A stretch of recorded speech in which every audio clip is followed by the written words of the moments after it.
नमस्ते, आप सभी का स्वागत है मेरे चैनल में चिराग एस्ट्रोलॉजी। और हम बात करेंगे अप्रैल मंथ कैसा रहेगा मीन राशि और लग्न के लिए, Pisces moon sign and ascendant के लिए। देखिए, आपके लिए बहुत अच्छा समय है। बहुत सारी चीजों को अगर आपने ऑब्जर्व किया होगा अब तक तो बहुत सारी चीजें आपके लिए फेवरेबल अनवांटेडली, मतलब आपने प्रयत्न नहीं किया है, प्रयास नहीं किया है और हो रहा है, तो वो जरा अच्छा हो रहा है बिकॉज ऑफ जुपिटर, क्योंकि कुंडली का मालिक है वो पुनर्वसु नक्षत्र में, अपने ही नक्षत्र में और आपके केंद्र भाव में, चतुर्थ भाव में सुख योग में है, तो वो अच्छा है। अब यहाँ पर पूरे जो मंथ के जो ट्रांजिट्स हैं अप्रैल के, वो पहले समझ लेते हैं क्या है। समझना जरूरी है, डिटेल आपको जानना पड़ेगा, आपका चार्ट आपको पता होना चाहिए, क्योंकि समय क्राइसिस वाला बढ़ता जा रहा है आगे, तो आपको पता होना चाहिए कि आगे क्या होने वाला है। अगर वो पता होगा तो आप अकॉर्डिंगली अभी से प्लान करेंगे तो 6 महीने बाद की स्थिति को आप पहुंच पाएंगे। अदरवाइज सडनली चीजें होंगी, आप टेंशन में आ जाएंगे। इसलिए ये डिटेलिंग हम करते हैं, उसको समझना है, और बहुत सारे लोगों को उससे बेनिफिट हुआ है और वो जानना चाहते हैं, तो अच्छी बात है। चैनल पे नए तो सब्सक्राइब कीजिए, बेल आइकन जरूर दबाएं, तुरंत नोटिफिकेशन मिलेगा, आपको लाभ होगा और हमें खुशी होगी। तो मीन वालों के लिए मंथ एंड तक जो सिचुएशन है वो ये है। आपका जो राशि है उसमें अभी शनि है, सूर्य है और मंगल 2 तारीख को आ जाएंगे, तो शनि सूर्य मंगल का कॉम्बिनेशन बनेगा। सेकेंड हाउस में आपकी कुंडली का 1 नंबर लिखा है, वहां पर फिर मिड ऑफ मंथ में सूर्य, मतलब 14 अप्रैल को चले जाएंगे सेकेंड हाउस में। सेकेंड हाउस में मेष राशि, सूर्य की उच्च स्थिति प्राप्त हो जाएगी। और फिर इससे आगे बढ़े तो शुक्र जो है वो मेष में रहेंगे, फिर 19 तारीख को वृषभ में चले जाएंगे अपने घर में, तो वो एक अच्छी चीज हो रही है। इसके बाद आगे बढ़े तो 4th हाउस में आपके गुरु महाराज हैं, जो वहीं पर थे, मार्च की 11 तारीख को मार्गी हुए हैं, तो सुख भाव में वो बैठे हैं अच्छी स्थिति में। यहां से आगे बढ़े तो छठे भाव में केतु महाराज है, 5 नंबर जहां लिखा है, स्थान के मालिक सूर्य है। जब वो उच्च स्थिति में आएंगे, छठा भाव आपका बहुत प्रभावित होने वाला है और सारी चीजें आपके लिए अच्छी। 12th हाउस में राहु महाराज बैठे हैं, 11 नंबर जहां लिखा है वहां पर, जो 11 नंबर है, तो वो 12वां भाव है। तो मीन वालों के लिए मंथ एंड का ये कॉम्बिनेशन है, लेकिन पूरे ग्रह मंथ में क्या इफेक्ट देके जा रहे हैं। सबसे पहले तो देखिए, मंगल शनि और सूर्य का कॉम्बिनेशन आपके फर्स्ट हाउस में हो रहा है। बहुत सारी चीजें आपके, स्ट्रेस चल रहा है वैसे आपके लिए, लेकिन कुछ चीजें अच्छी भी हो रही है, तो आपको समझ भी नहीं आ रहा है कि ये मैं खुश हूं या मतलब आनंद करूं या फिर दुख में रहूं, क्योंकि आपको स्ट्रेस भी लग रहा है। दूसरी चीज क्या है कि यहाँ सूर्य शनि का कॉम्बिनेशन और मंगल का 2 तारीख से स्ट्रेस बढ़ाएगा, लेकिन फिर भी आपकी पोजीशन में कुछ सुधार आएगा, बदलाव आएगा, आपके विचारों में एक बहुत बड़ा क्रांति में परिवर्तन आएगा, आप कुछ बड़े निर्णय लेंगे। अब वो सूर्य का पावर होगा, मंगल का अग्रेशन होगा या शनि का प्लानिंग होगा, वो डिपेंड करेगा पर्सनल चार्ट पे कि फर्स्ट हाउस में आपके क्या ग्रह हैं, आपकी दशाएं क्या है।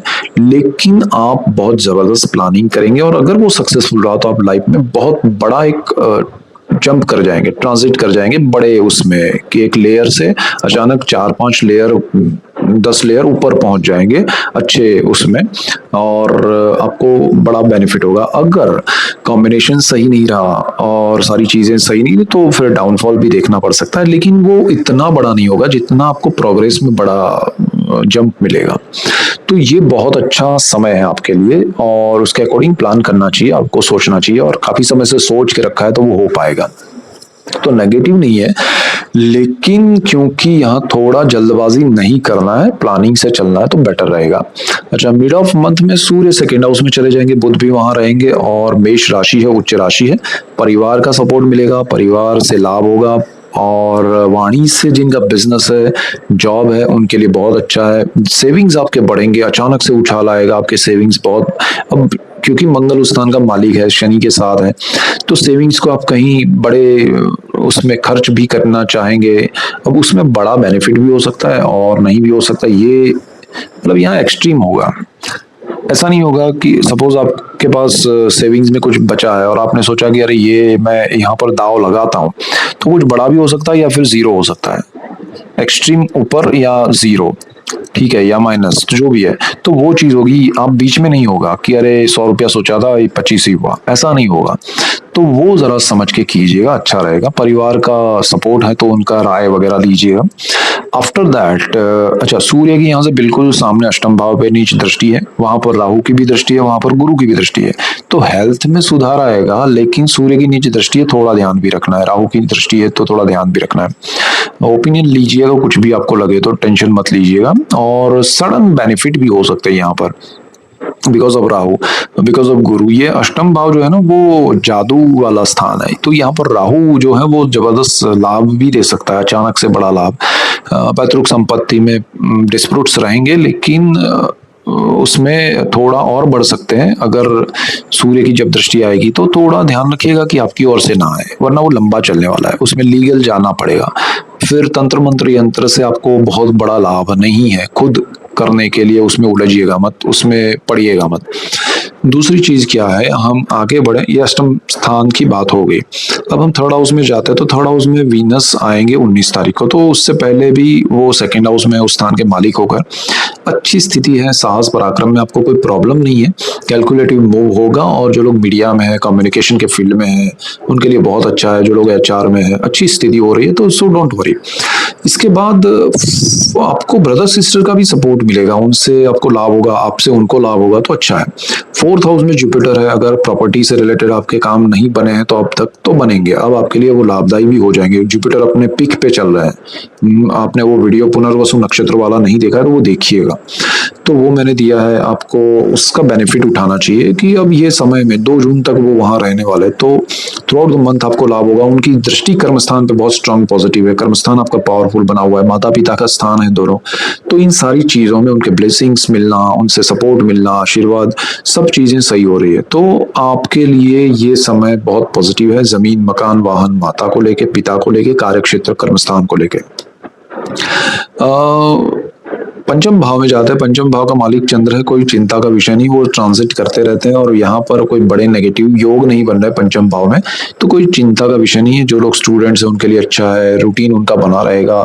जो लोग अच्छा, संतान प्राप्ति के लिए अच्छे योग है, संतानों के लिए अच्छा समय है, सारी चीजें बेहतर है। प्रेम विवाह करना चाहते हैं, हो सकता है। स्टॉक मार्केट में लॉन्ग टर्म के इन्वेस्टमेंट है तो कोई प्रॉब्लम नहीं है। So this is the best time. Okay, 6th house की बात करें तो वहां 5 नंबर लिखा है, केतु महाराज बैठे हैं। तो केतु यहाँ पर, एक तो जो लोग जॉब में हैं उनको थोड़ा इरिटेट कर रहे हैं कि भाई छोड़ दो, कुछ करते हैं देखेंगे, डोंट डू दैट।